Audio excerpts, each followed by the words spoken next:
Animal Crossing New Horizons. 12 tips for noobs like me. I grew up sharing a Game Boy Color, Game Boy Advance, and a Nintendo DS with my sisters.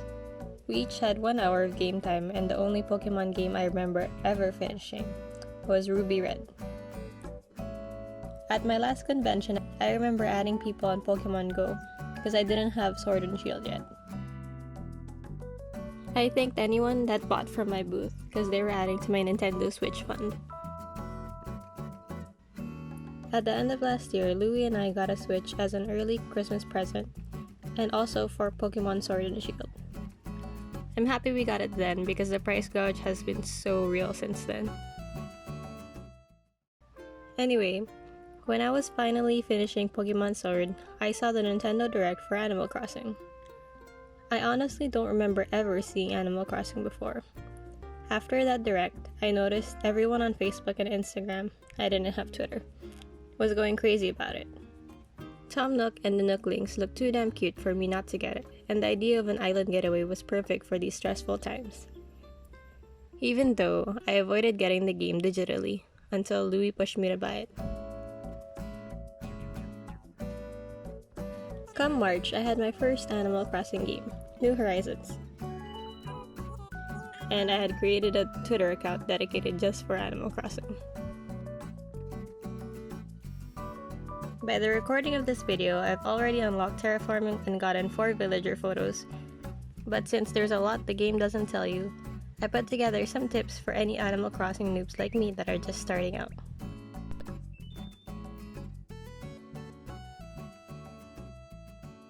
Tip number 1.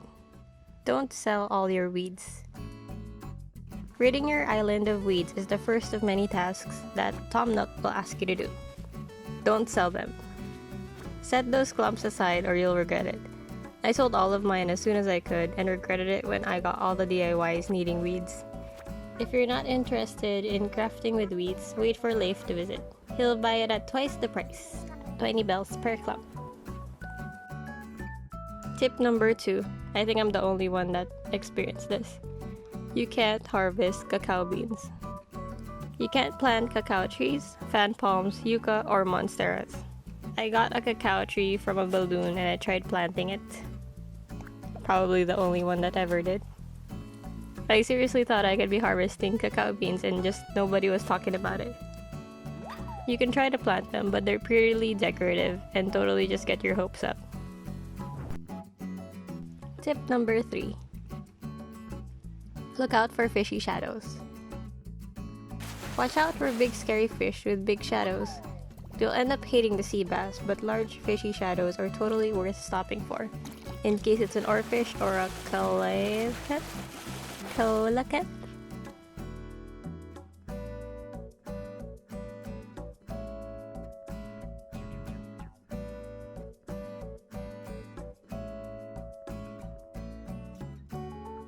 Coelacanth. Coelacanth.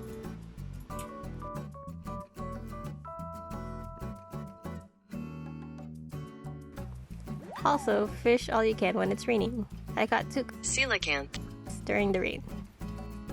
Tip number 4. Companion apps.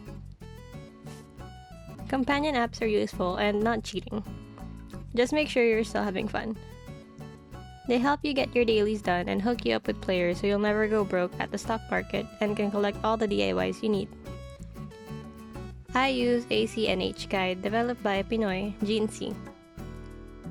I don't tick off all the lists anymore because it's become a habit, but I love the feature where you can see what bugs or fish you can catch at the exact time.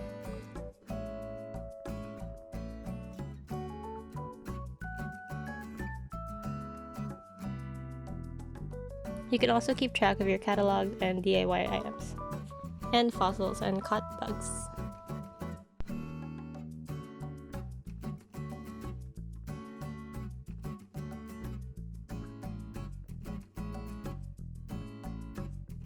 Tip number 5. Audio is key.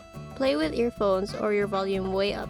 Your family and friends around you will be driven mad by the sounds of your islanders talking.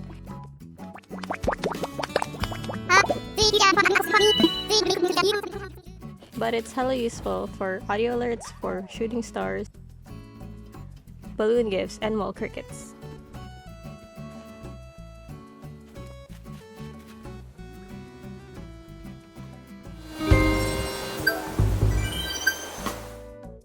Tip number 6. Firstborn goes to Blathers. It's funny, but if you want an awesome, complete museum, always set aside your first catch.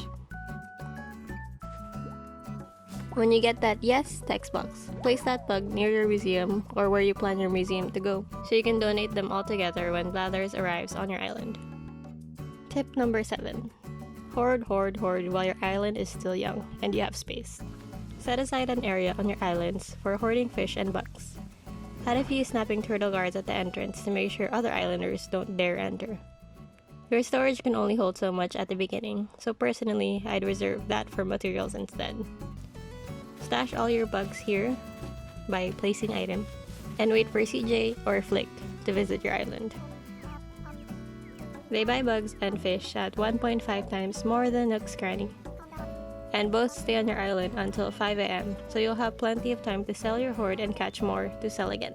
If you're worried that it doesn't look good, set that worry aside until you get access to terraforming, because bridges and inclines aren't gonna pay for themselves. Tip number 8. Be smart with your fruit. You can get 5 different native fruit on your island. Oranges, apples, cherries, peaches, and pears. A friend recommended to sell your native fruit when visiting a friend's island with a different native fruit, since there they'll sell for 500 bells, which is gold compared to the 100 bells they're worth on your island. When you finally get foreign fruit, plant them on your own island so that you can harvest and sell them at your own nooks.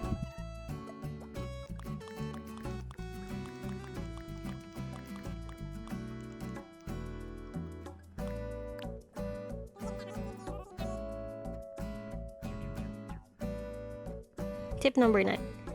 Use Nook Mile tickets wisely if you want to hunt for your favorite villagers. Save your Nook Miles and spend them on Nook Mile tickets. Your first few visits to Mystery Islands will have villagers that you can invite to your island. Luckily, I invited 3, Sky, Flora, and Ozzy, right before Tom Nook gave me 3 plots of land. When I checked the sold signs, that confirmed that it was sold to them. If you don't invite any villagers, you'll get a random villager by the next day. This happened to me with Opal.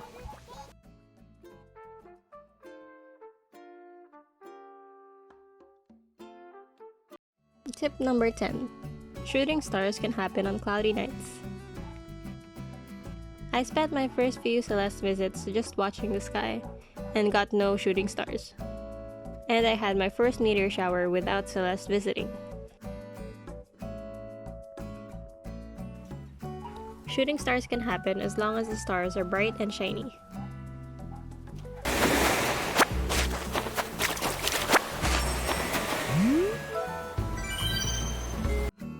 Tip number 11.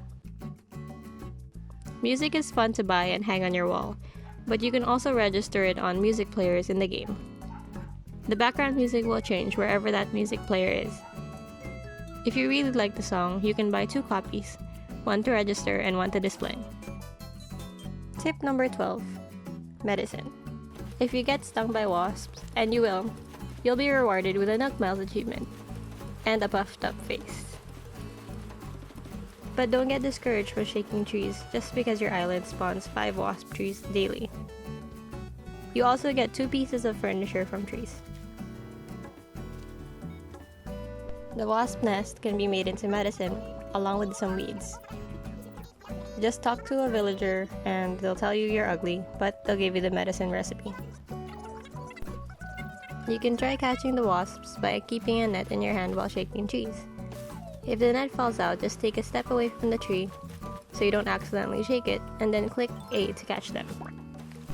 You can also try running into a nearby building.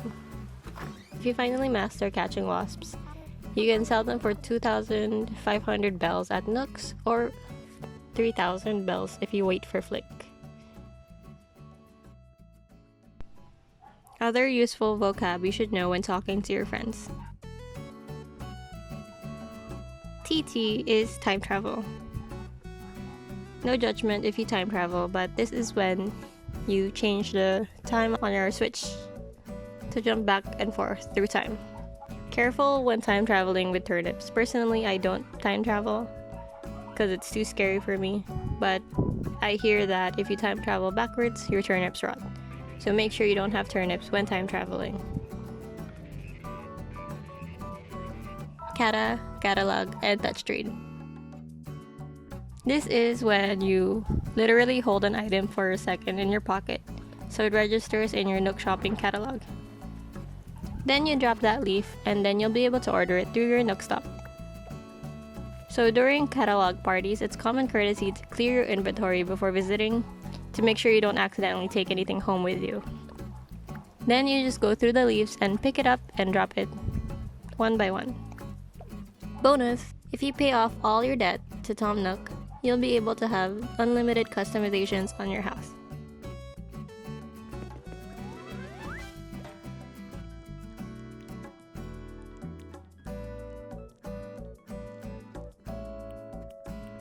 Another bonus, you can get the Nook shopping app on your phone, so you can order items anywhere. I thought it was because I paid off Tom Nook, since it all happened at the same time, but it's actually after you make at least 100 orders through Nook shopping. It's super convenient and you don't have to run back and forth to resident services when you think of ordering items. To max this out as soon as possible, order your maximum of 5 items from Nook Shopping daily for 20 days. You can also check how many you've already ordered through your Nook Miles challenges or achievements. I've had fun playing this game since April, and you don't really run out of things to do. The community for Animal Crossing is also too precious. Everybody is really nice and kind and courteous, even if you trade with strangers. So if you're new here, welcome to the community. This is a great Animal Crossing to start with. That's it for our 12 tips. If you found any of this useful, please leave a like, and if you have any questions or any additional tips for others, you can leave it in the comments below. Stay safe and have fun playing at home. Thanks for watching. Bye bye.